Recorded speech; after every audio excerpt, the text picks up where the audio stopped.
Are you considering the Headrest Edition for your Leap V2, but you're not sure that the additional $150 or so is worth it? In this video, I'm going to cover everything Leap V2 headrest so that you can answer that question. Hey guys, it's Ryan with btodd.com. The one thing that we get asked about on the Leap V2 more than any other topic is the headrest. This goes for new chairs as well as the chairs that we refurbish. People want to know, is the headrest good and can they get them on our refurbished chairs? In this video, I'm going to talk about the Leap V2 headrest, why I'm not a huge fan of it, and why we don't sell it as an option for our refurbished Leap chairs. So the first thing that I'm not a huge fan on with the Leap V2 headrest is going to be the price that you need to pay for it. It's going to be $153 on top of the chair price currently if you buy it in the Steelcase store. Now this is going to be a pretty expensive upgrade, and normally I don't have a problem paying this type of price for an upgrade if it has good value. But in my opinion, the materials that you're getting, the quality of the craftsmanship, and the functionality of the headrest is not something that I would say is worth $150. Now, I do have something to directly compare this to, and that would be the Atlas headrest that is made for the Aeron chair. This headrest is sold for a similar price, and it has a much better build quality, much better functionality for that price point as compared to the Leap V2 headrest. Truth be told, the headrest on the Leap V2, it feels kind of cheap, it feels kind of flimsy, and it doesn't really match the quality of the rest of the chair. The Leap V2 is one of the highest end chairs we've ever reviewed. The headrest does not match the rest of the build quality on the chair. The next thing that I'm not a big fan of on the Leap V2 headrest is going to be the lack of adjustability that it has. The only adjustment that it has is height adjustment.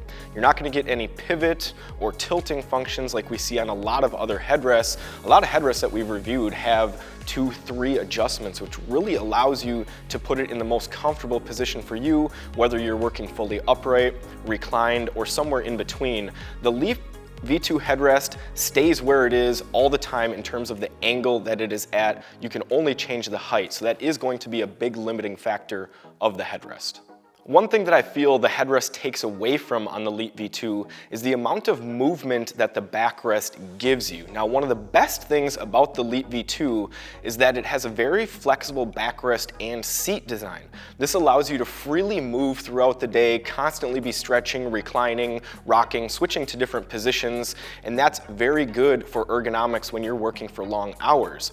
The Headrest Edition will make the backrest a bit more rigid, and it also limits the positions that you can move comfortably because the headrest will be in the way in several positions. So one of the best things about the Leap is very limited once you add the headrest, and that is your free range of movement in the backrest.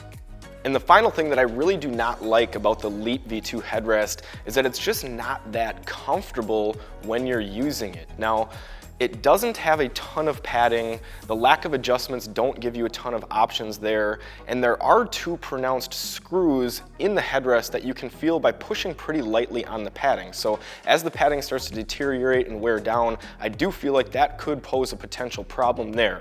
The biggest factor in causing the headrest to be a bit uncomfortable, in my opinion, is the fact that it's always going to be pushing your head forward and in a forward location.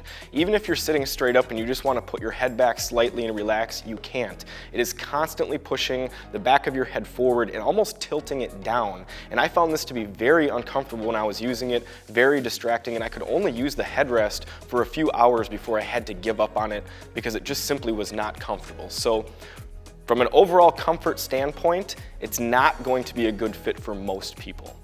Okay, so after this video, it's probably gonna feel like I'm a big hater of the Leap V2, but the truth be told, that's not the case at all. I love the Leap V2. It's my everyday chair currently. I've been sitting in it for months. I'm just not a fan of the headrest. I think it takes away too much from the chair. I think it's too expensive, and I think the chair is just a lot better off without the headrest. A point that I can further drive this home is that we have currently about 10 people in our office that sit in the Leap V2. I had to dig the headrest off the shelf in the back room and put this chair together to make this video because no one in our office uses it.